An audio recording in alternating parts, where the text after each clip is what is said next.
Good morning, Steve here. It's a very interesting day.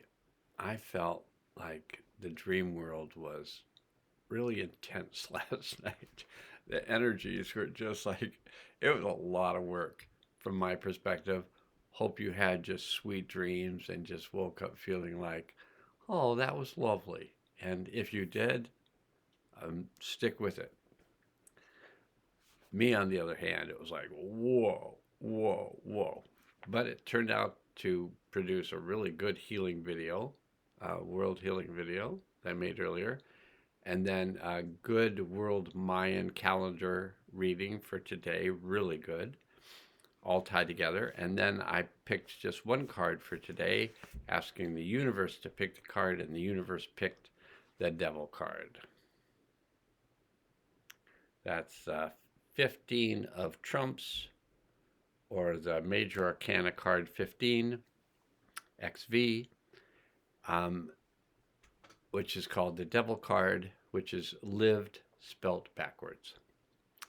So, anyway, it's related to the astrological sign of Capricorn, which I am a Capricorn, which has to do with ambition, infrastructure, development, and focus, creating a new world, one heart at a time.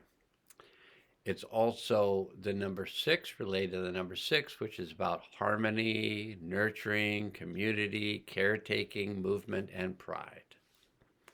The key words are blocked expansion, temptation, vices, destructive behaviors, getting caught up in ambition, power, control, distractions, losing focus, desperation, internal shadows, fears being made manifest.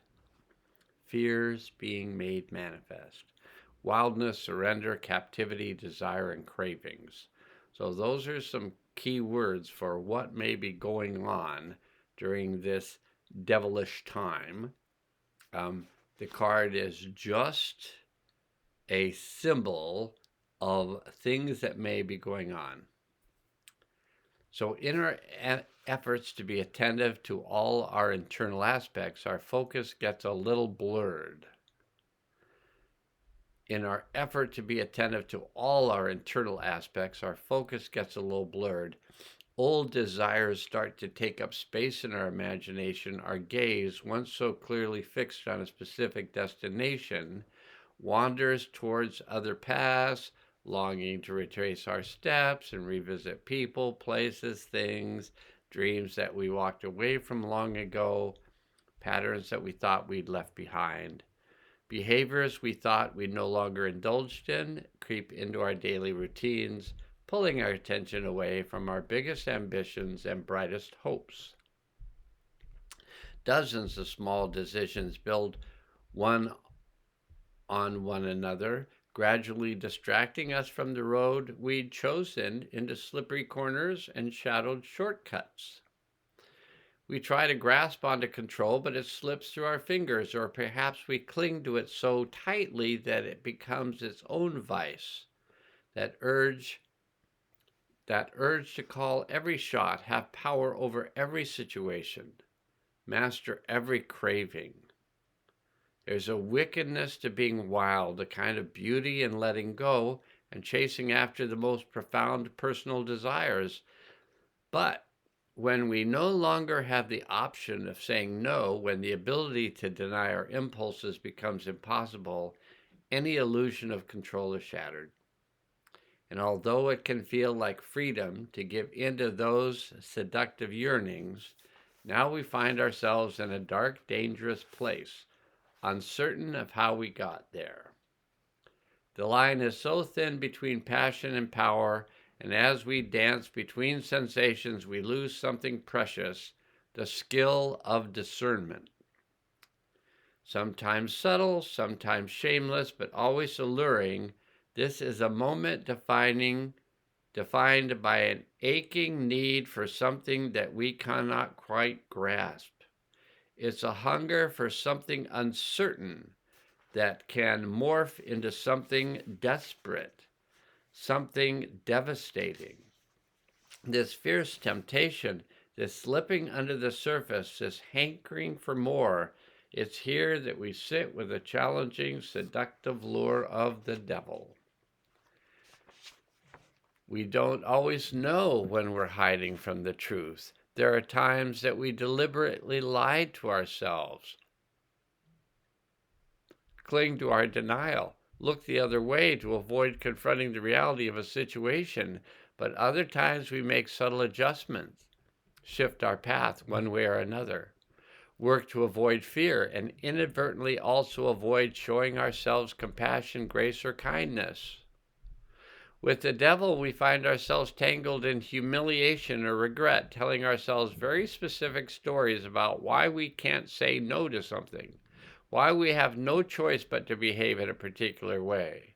Shame is an ugly thing, one that thrives in shadows, in the unseen, and the secrets we keep. If we can remain open, align ourselves with community that helps us be honest about our needs and motivations, and stay true to ourselves, endless possibilities stretch out before us, and we feel a rich sense of freedom. When we isolate ourselves, get too fixated on a particular goal, become obsessive, or caught up in an old pattern, it can become restraining and lead us into a trap of our own making. The devil can be insidious, slowly letting us drift towards something that has the potential to ruin us and making us feel like it's our own choice. Whether we are struggling to maintain a tight grip on our control or unwilling to regain power over ourselves, the devil lives in those battles, tempting us to indulge our whims and revert to old patterns. Knowing how we respond to stress, how we cope when things get tough, is an important lesson. And with this archetype, we are invited to acknowledge those patterns, to make an effort to change our course. The devil doesn't have to be catastrophic. It still offers us opportunities to make necessary adjustments. But this card demands that we listen, because ignoring this archetype comes with severe, permanent consequences. Well, that's a word for that's many words for today. So the devil card, it can be a challenge, and it really has to do with how focused are you on the change that you're making right now, which is leading to a brand new world that will be here on March 21st of 25th of 2025. According to the soul of the earth, Abrahamanad, who directly communicated this to me almost 28 years ago, that there would be a 28-year cycle of cleansing leading to a new world. We're 4 months away, 3.5 months away. I would say just commit yourself, or be committed, or get committed to really focusing your attention on what can you do to change your world individually over the next 3.5 months. We've got until March 24th, and I wouldn't put it off till the 24th, or it could be very uncomfortable. I would say just get on with your spiritual work. Don't be hard on yourself. Just get on with your spiritual work. Connect to these higher realms. Make the changes that are available to you to make right now. And we've got a 10-day cycle of galactic activation going on. We're on day 8. So this is day 8. We've got tomorrow and Monday, day 9 and 10, to just really clear up as much as we can. And I'll be here supporting us, because I'm going to be clearing up as much as I can over the next 3 days. Today, tomorrow, and Monday. I'm just going to be clearing up as much as I can without any heavy judgment on myself or the choices I make. Just to notice the choices I'm making and think like, was that the best choice? And find out. Okay, that's it for today. I think for the videos of today, although who knows, I might make one after the course I'm taking with Thomas Hubel, the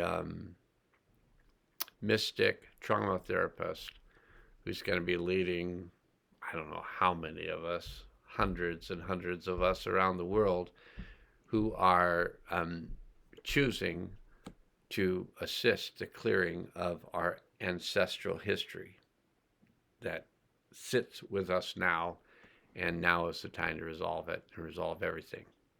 All right, that's it for now. Have a day of transformation, and I'll be here tomorrow, every day for the next 3.5 months. All right, now I must go.